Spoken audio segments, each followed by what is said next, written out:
Welcome to today's deep dive. Our mission today is to take a magnifying glass to a single, seemingly random year. We're looking at 1726. Right, and we are using strictly its Wikipedia page as our foundational source for this. Yeah, exactly. Our goal is to unpack exactly 365 days of human history.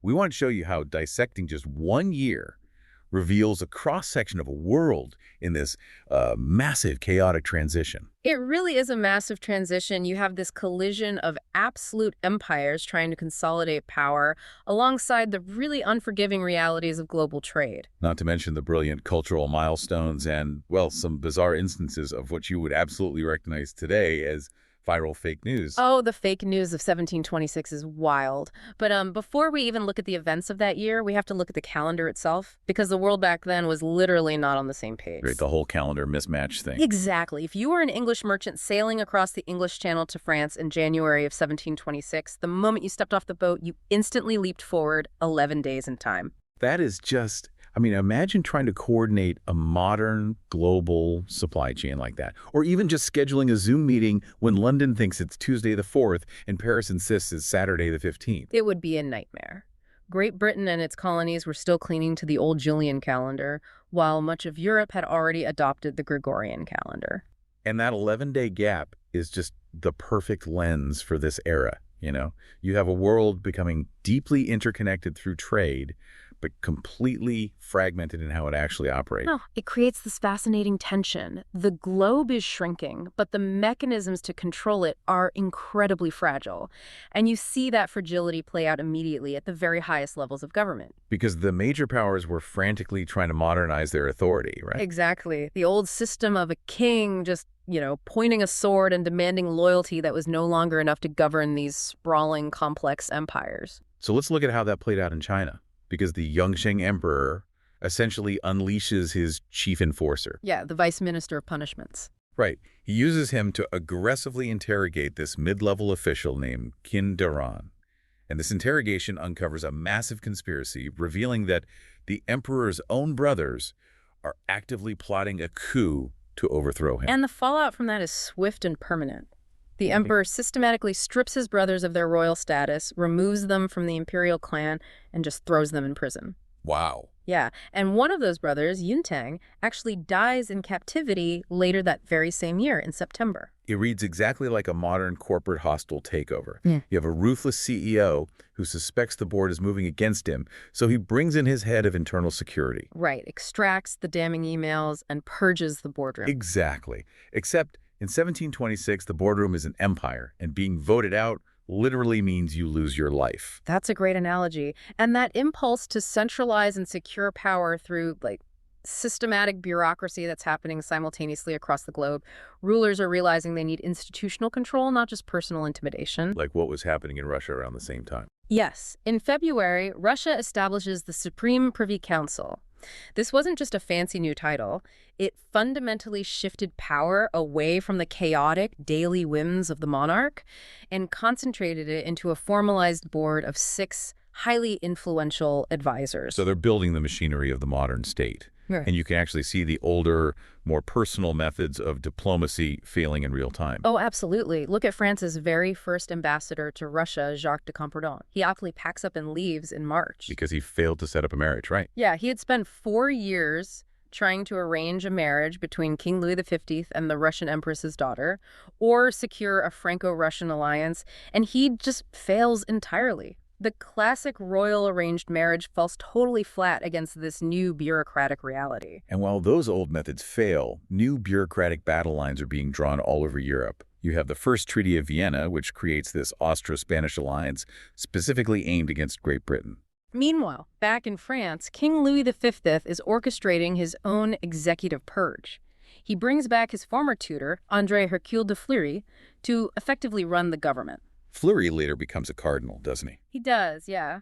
And his elevation forces the absolute banishment of the current prime minister, the Duke of Bourbon, along with the Duke's mistress. Even in the Middle East, you see the political architecture of the modern world taking shape. Nader Shah recaptures the vital city of Mashhad. Right, establishing dominance in Persia. And concurrently, Mohammed bin Saud officially takes over as the head of the House of Saud, I mean, that lays the literal dynastic foundation for the modern nation of Saudi Arabia. Every major player is locking down their headquarters. But building and defending those massive centralized institutions required an unimaginable amount of wealth. And the transition from these newly organized halls of power to the unforgiving frontier of global trade is, it's incredibly stark. Because securing that wealth meant launching vast fleets into the ocean, which was still a largely untamable, highly lethal environment. The sheer scale of the maritime disasters in 1726 is just, it's hard to wrap your head around. It really is. In January, the Dutch East India Company sends out this heavily armed frigate called the Agdekerke. It leaves the Cape Colony in South Africa with a crew of 200 men. And then what happens? It sails into the Indian Ocean and simply vanishes. Not a single trace of it is ever found. Completely swallowed by the sea, 200 people, just gone. Yeah.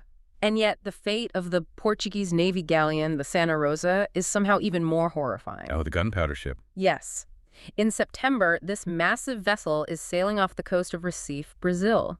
Its cargo hold is packed with gunpowder, and the ship spontaneously explodes. Out of 700 passengers and crew, only 7 people survive. It's devastating. The records from the time note that the victims were either incinerated in the blast, drowned in the immediate aftermath, or, and this is truly grim, they were killed by sharks as the wreckage sank. Wait, I'm stuck in the economics of this.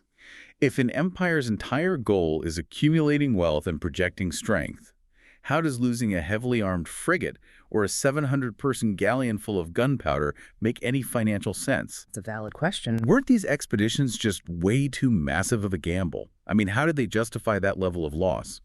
Well, you have to view it through the lens of early global venture capital. The European empires operated on this mercantilist mindset, where the upside of a successful voyage was so astronomically high that it essentially subsidized the catastrophic losses. So the profit margins were just that massive. Exactly. Spices, gold, sugar, textiles.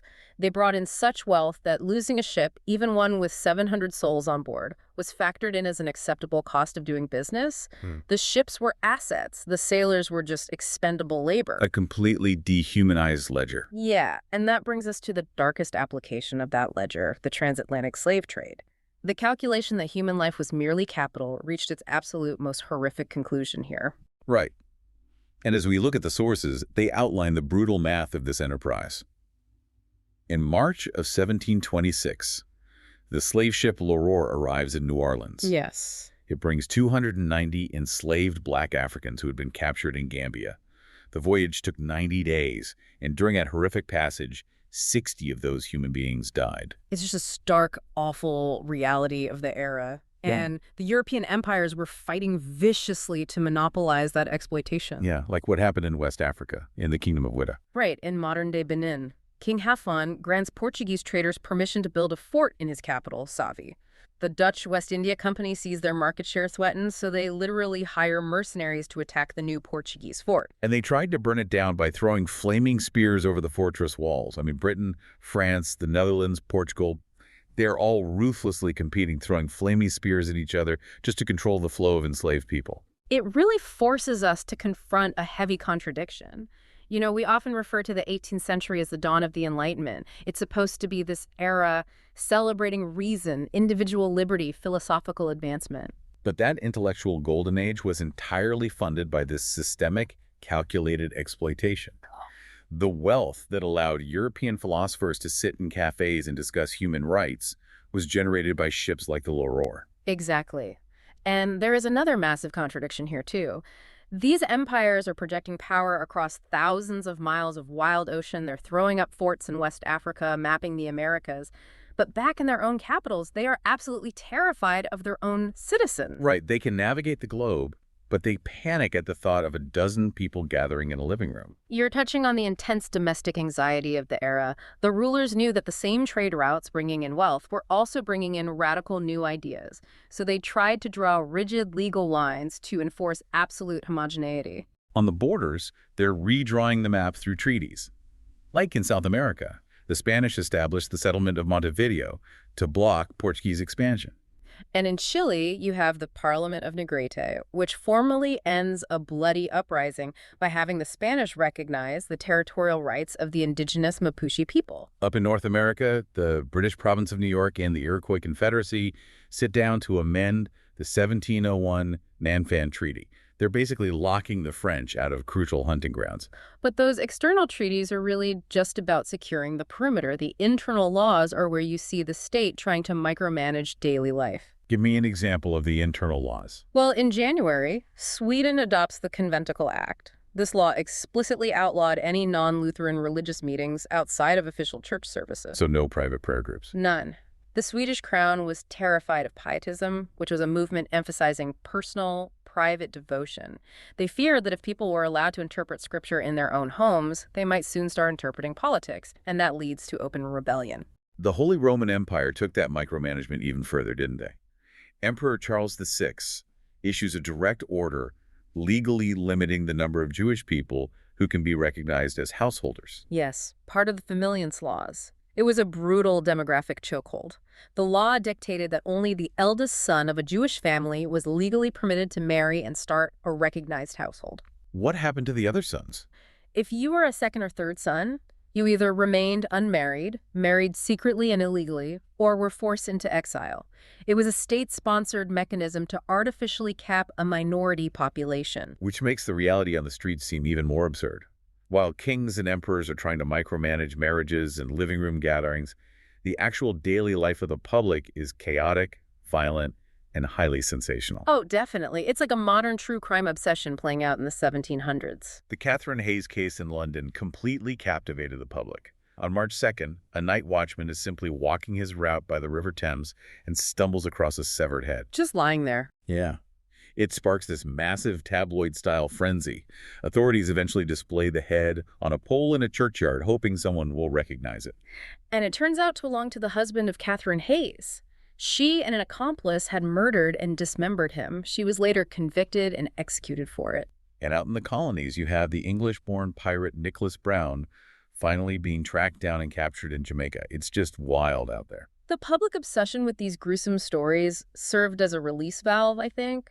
Society was highly regulated by the state, but also deeply vulnerable to the whims of nature. Like the massive earthquake in September that killed over 226 people in Palermo, Sicily. Exactly. People are increasingly aware of a vast, dangerous world, so they sought out distraction. And how do you cope when the world is that turbulent? You turn to art, to literature, and sometimes to sheer unbelievable gullibility. Because 1726 wasn't just a year of purges and pirates.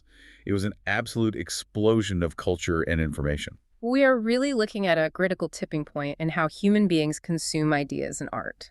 Look at Johann Sebastian Bach. He is having a wildly prolific year in Leipzig. In January alone, he leads the first performances of several complex church cantatas. Right, BWV 16, 13, and 72. Yeah, and later in October, he debuts BWV 56, which is notable because it's one of the very few works he explicitly labeled as a cantata himself. He is operating at the absolute height of his musical genius. And while Bach is elevating music, the written word is moving faster and hitting harder than ever before. Satire becomes a really potent political weapon. Jonathan Swift anonymously publishes a satirical novel in London called Gulliver's Travels, and it completely sells out its first print run within a week. A week?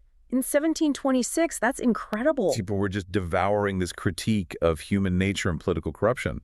Meanwhile, another giant of the Enlightenment, Voltaire, begins his exile in England. So you have these vast intellectual arguments moving across borders. The technological infrastructure for mass communication is scaling up remarkably, too. Over in China, they're printing the complete classics collection of ancient China. That's the immense encyclopedia, right? Thousands of volumes. And to produce it, they utilize copper-based movable type printing.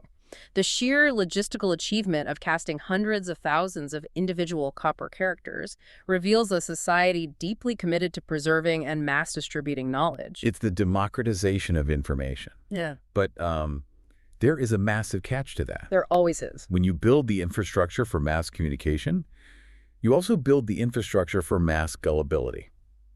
Which brings us to the absolute wildest event of 1726. I knew we were going to get here. In November, an Englishwoman named Mary Toft captures the attention of the entire nation, including prominent doctors and the royal court. Why?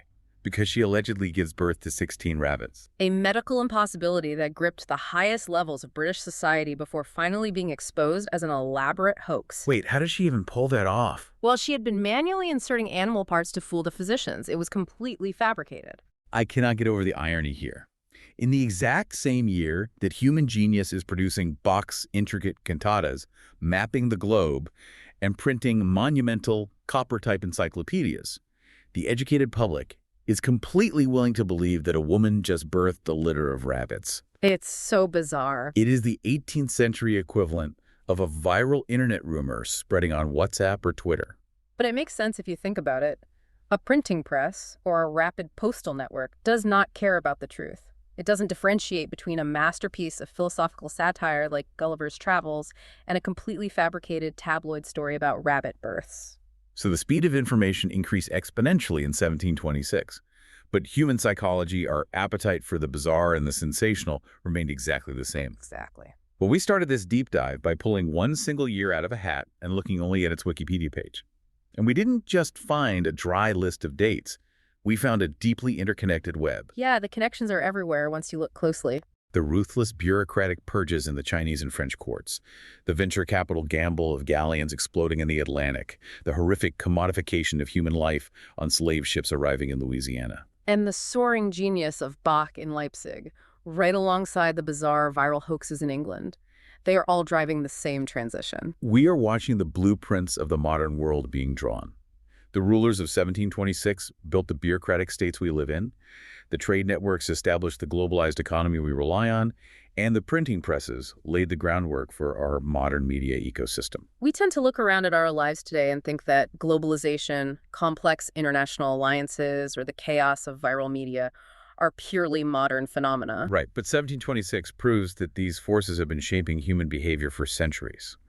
We're just playing out the same patterns with faster technology. The tools change. We trade copper movable type for fiber optic cables and wooden frigates for cargo planes. But the underlying human drives for absolute power, for staggering wealth, for domestic control, and for sensational distraction, they remain remarkably constant. Which leaves you with a thought I really want you to chew on today.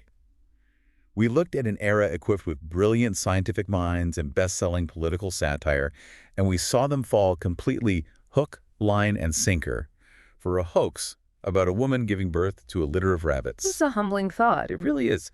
So you have to ask yourself, does our modern ultra-advanced internet age actually make us any less susceptible to collective delusion? Or did 1726 just lay the blueprints for exactly how we consume viral information today? Maybe, just like those 11 days missing from the calendar back then, we're still just struggling to get everyone on the exact same page.